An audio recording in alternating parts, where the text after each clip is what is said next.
Really excited about how the football team competed this weekend. It was one heck of a contest. Excited about where we're at right now. Our job's not done. Obviously, we're 2-0 in the second part of our season, and we have an opportunity to be better, and we're looking forward to the game against Wake Forest. They're a fine, fine football team, and they're well coached, and we've had a lot of trouble with them in the past, and we understand that. Before I close, I just want to say I thought the fans were awesome on Saturday, and to have that many people there, and I know on that interception play, I can remember how loud it was, and I know the way that Alton came around that corner, it had to help us. And there's no doubt that that young man, who I really believe is going to be a first-round draft pick in the NFL as a quarterback, first or second rounder, saw him, threw the ball a little bit earlier than he wanted to, and then Mr. Armstrong with those hands, there was no way he was going to drop it. So it was a wonderful contest. When you look at how the two quarterbacks played and how they were both flawless until that last 2 minutes of the game and how that was the deciding factor, it just goes to show not only how good the other quarterback was, but how well Eric Dungy played in that football game. So really proud about the effort, and now it's time to move on to Wake Forest. Questions? Coach, I know you just said it's time to move on, but for this time, it's the first time you've had a ranked football team since the end of the 2001 team. I know you're focused on the task at hand, but can you appreciate what that means to this program and this community? You know, I do. I can appreciate it, and I also recognize that we need to consistently keep doing the things that we're doing, or we're not going to be able to be proud and about this moment. Yes, we're here, and it's fabulous. And now we need to get ready to play another game on Saturday. And if we win, it'll get better. And if we don't, it won't. So we need to stay extremely focused. But it's a heck of an accomplishment. Two-part question about Eric. Go slow. Okay. Taking back to last week, when did you decide that it was going to be him? When was it illustrated to him? And then looking back, watching film, what did you see from him in the passing game that was maybe different than past performances? Those guys didn't know till the very last minute who was going to be the guy. And that's because we had to be fair about it. And they had to go through an entire week of not only competition, but also they needed to be graded on the game. Their exams had to be graded. It was extremely thorough. It was extremely fair. Now I forgot the other part. When you went back and watched Eric's film, what, if anything, did you see differently from him in the passing game? He was really on point. I mean, you saw him. There was even a ball that he threw. He threw a ball to Taj Harris. I want to say it was early in the game. He looked at his first receiver, no go. He looked at Jamal Custis as his second read, and you know, I thought maybe he could have took that read, but you know, like a pitcher shaking off the catcher, he didn't want it, and then he drilled a BB to Taj Harris coming over on the other hash, and I mean that is as close to NFL type stuff as it gets. So he was really locked in and really focused, and it really showed up in the throwing game. Did you know before the end of the week that it was going to be Eric? Was there a point where you decided earlier? No, Stephen, I just told you I didn't know to the very end of the week. You said they didn't know. I just wanted to make sure. Yeah, no, there was a true competition. Sure. Okay. John.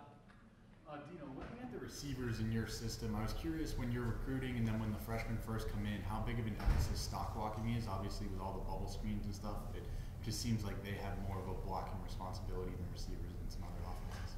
You know, I've coached a lot of positions, but the one thing about receivers is they all love to catch the ball, but a lot of them don't like to block. And it's always been the same rule. If you want the ball, you're going to need to block. And they need to protect their brethren. And if they don't want to block, they don't have to play, because we're going to throw the ball to somebody. And the person that we throw the ball to is going to be someone that when we don't throw the ball to them, they're able and they're willing to block for their friends. And it seems like Taj, I was talking to him last week, he said that he's really grown in that aspect of he said when he came in, he didn't really block at all in high school, and now he's had to block. How do you think he's kind of maybe grown as a blocker? He does a nice job. You really see him working at it. A lot of the guys, it's kind of like when you know your alphabets and you just kind of roll through them, and then you got that one kid that knows them, but they have to go A, B, C. That's Taj. You can really see him going counting really slow on the field. You see his techniques, you see his fundamentals. It's kind of funny, but it's also kind of cool, because if you're going to do it that slow, you're not going to make mistakes. And he's been getting better and better. In the back. Coach, one thing that you want to do is kind of take the team as a team in a progression, going up in stages.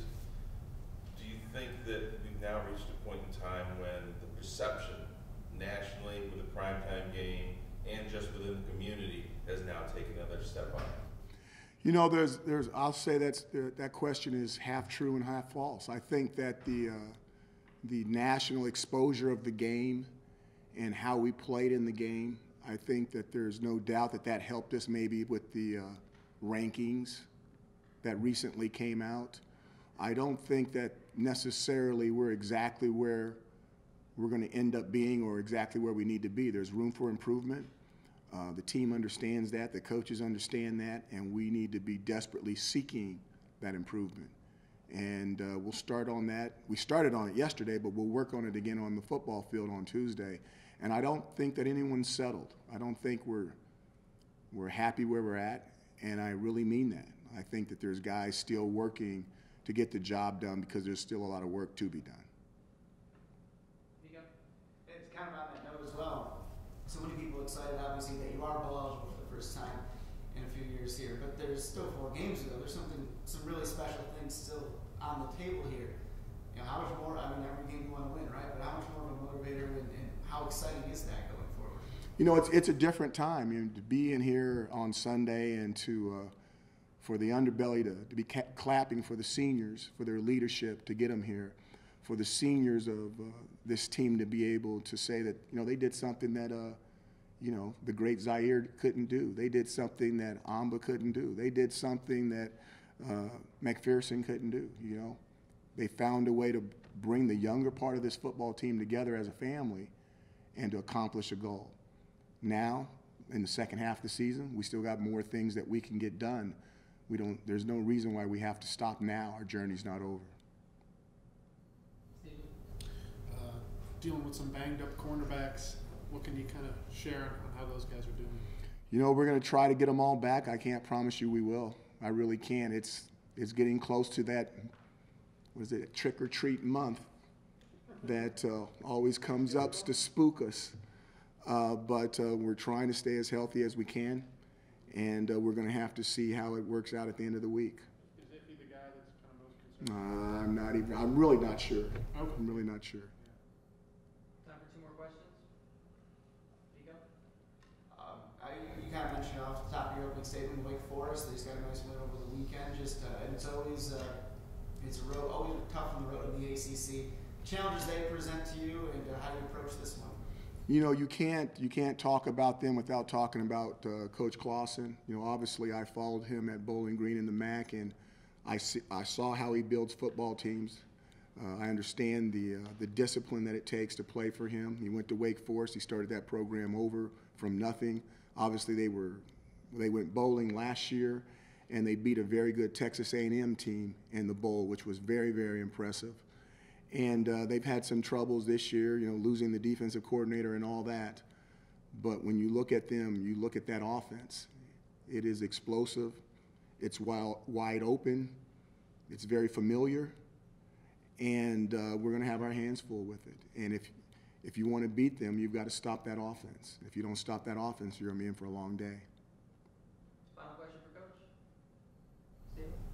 So I think you guys have won one conference game on the road since you got here. I know it's not the biggest sample size, but what do you take from that, and what needs to be different this weekend? If you want to win on the road, you win with 2 things. Okay, you win. First of all, you need a team. You got to go there as a team. You can't go there as an individual. So I'll say 3 things. The second thing is you got to win the turnover battle. If you win the turnover battle, you're going to have a chance to win. The third thing is if you have to play extremely well on defense, because there's advantages to being at home. You know, just look at our home record, look at who we played, and look at how we've won. There's a huge advantage for being at home. So you have to play well defensively. You have to win the turnover battle. and you have to stay together because you don't have any fans except the family that you walk out there with on your sidelines. Thanks, Coach. All right, thank you guys.